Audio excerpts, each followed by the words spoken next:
Hey, how's it going, everyone? My name is B, and this is Thoughts on Thoughts. So today, basically, it was just an idea that kind of came into my head. Recently I've started boxing, and I was watching a video, basically talking about tactics and talking about mindsets that you should have when you're boxing. And one of them was basically like, don't worry too much about the defense. Worry more about what you want to do. So worry about where you want to hit the person, for example. If you want to hit the body, or maybe you want to work on movement, or you want to go for the head or whatever it is. And what it made me think is that when we're looking at kind of OCD and anxiety, too many times we really just focus on the defense. So we focus on what we don't want, and we don't focus on what we want, right? So what I mean when I say that is, for example, you focus, well, like everyone who's got OCD, and this is the whole problem. This is why we have this problem. This is why we get anxious. It's because we get the feeling, we get the thought, and we think, oh, I don't want this. How can I get rid of it, right? So there's no goal further than that. There's no goal beyond that, right? So what happens is you build up a thing of like, okay, I'll focus on what I want when I sort out this anxiety, or when I sort out this OCD. So you don't actually know what you want. And when I say what you want, what I mean is like, what you want out of life, what your purpose might be, for example.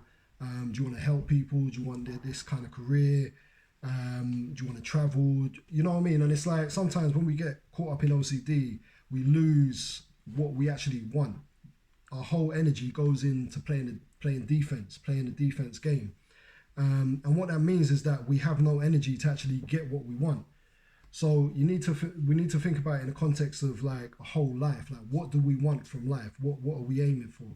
And what it means is that, for the example of boxing, is like you want to trust yourself that you can handle getting hit, right? So you can do the defense, and you can do all that, and you want to trust that's okay. Like, you can learn that, and when the shots come in, when the punches come in, you'll be able to deal with it.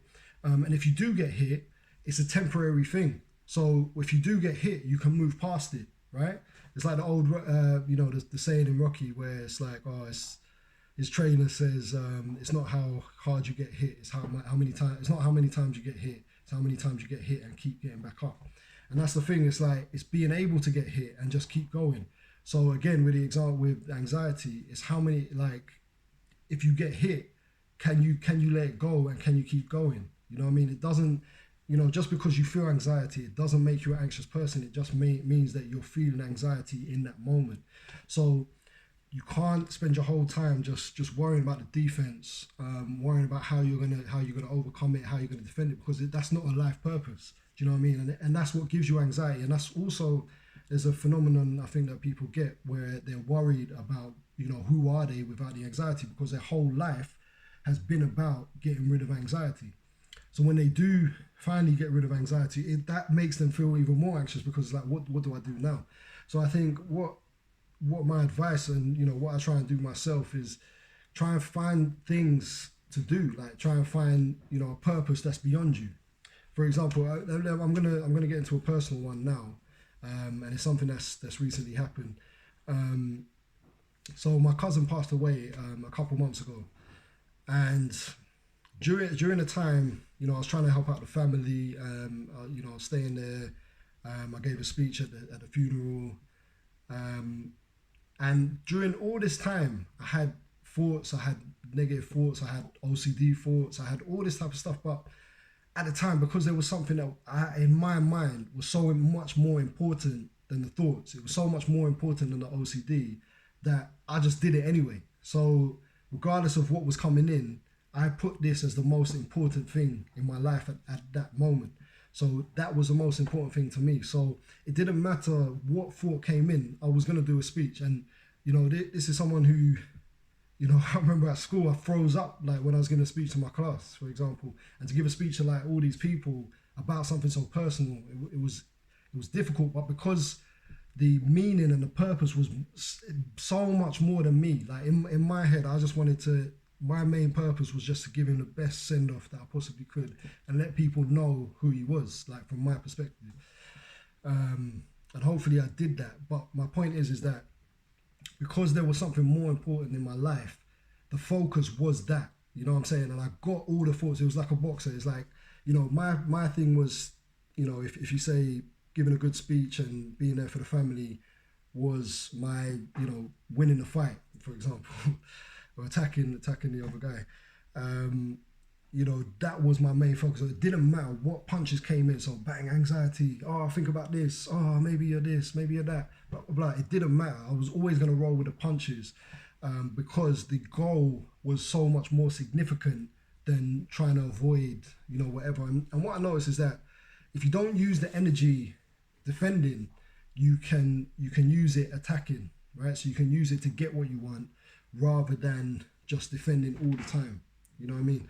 And there's so many examples that is applicable to. So also, like, I play chess as well, and you have to really attack. You can't just play a defensive game because you're always going to lose. It's just a matter of time. Do you know what I mean? And you don't enjoy it. You're just like, oh no, this is happening, and it's just about defending. Then it's just a matter of time before you lose, and you just keep going like that. So you have to find a way to say, okay, I want to do this, and this is what I'm aiming for. You know what I mean? And that's your best chance, really, to get past it. In ACT, acceptance commitment therapy, they talk about this as well, which is setting your goals and saying, okay, this is what I want to do, and this is going to be the main focus. So it's good to have goals that are more important than you. It's a journey in itself to find good goals, but it's something that you really should spend time on it and think about. Okay, what do I want from my life? Like, what is important? Sometimes it can be kids. Sometimes it can be a career. I mean, with kids, it's a bit difficult because you want to have your life as well. Like the kids thing is important to do that. But the thing is, like, a lot of people that have kids, like, it's not even a thing where they thought, oh, I really want kids because I want to give this person, I want to create and bring into the world, a great person. It's just, you just have kids because, you think that's what you're supposed to do sometimes. And a lot of people think that. So what I mean, there's nothing even against that, but it's just think about what you want. You know what I mean? Like, what do you want? What do you want to do? And I think if you can think of something that's more important than just kind of, defending the anxiety and keeping the anxiety at bay, you'll be onto a winner. And a lot of, the thing is that this, I know it's not new, but it's like across the board, like a lot of therapies talk about this, and you know what I mean? And it's something that I think you really need to focus on, like, to get past the anxiety, because you have to know, or you have to have an idea what you want your life to look like. If you have no idea what you want your life to look at, it will just be about defending anxiety. Anxiety will be your life. OCD will be your life. And this is the problem. So even in Alcoholics Anonymous, the 12-step program, that's to do with surrendering and going for something more important than yourself. I need to do a video on alcoholics on AA, because I feel that a lot of the things are applicable to OCD, but it's not really. I don't think anyone's really talked about it yet, but I think it's it's really applicable, because essentially we're addicted to thinking. We're addicted to sorting out problems and control. We're addicted to trying to find certainty in our thoughts, and that's an addiction. Do you know what I mean? And it's the same as alcoholic. Being an alcoholic or being a drug addict or whatnot. It's the same thing. It's just that it's not a substance. That's all. But it's the same thing in that it's a soothing mechanism. So if we engage the thoughts and we worry about them and blah blah blah, it kind of gives us a temporary relief. It's the same thing with alcohol. Like, it gives you a temporary relief from whatever thoughts you have. So the issue is that the negative thoughts and the feeling and all this type of stuff. And so I think there's a big correlation to that. But I will go over that in another video. But like I said, man, look at what goals you can set for yourself, and look at what you want your life to look like. Even if it's just a thing of starting a new hobby, traveling a little bit, whatever's your thing. Ultimately you'd want to have just a life purpose that might be about helping people, but that might not come straight away. But it's good just to know day to day, okay, this is what I want my life to be, this is what I want my life to look like. And you will still get the thoughts, you will still feel anxious, you will still feel all that, you'll feel all these punches coming in at you. But there's a goal that you're trying to get through. So regardless of all the punches, you're still going through, right? And also your brain will learn that, okay, look, these things, they're not as important because this other thing is more important. It's not going to stop, it's not going to stop this person from getting it. So eventually your brain will come to see that and realize that, it doesn't need to give you as many thoughts. So yeah, so you just don't pay as much attention to them and focus on something else that's important to you, that's important to your life.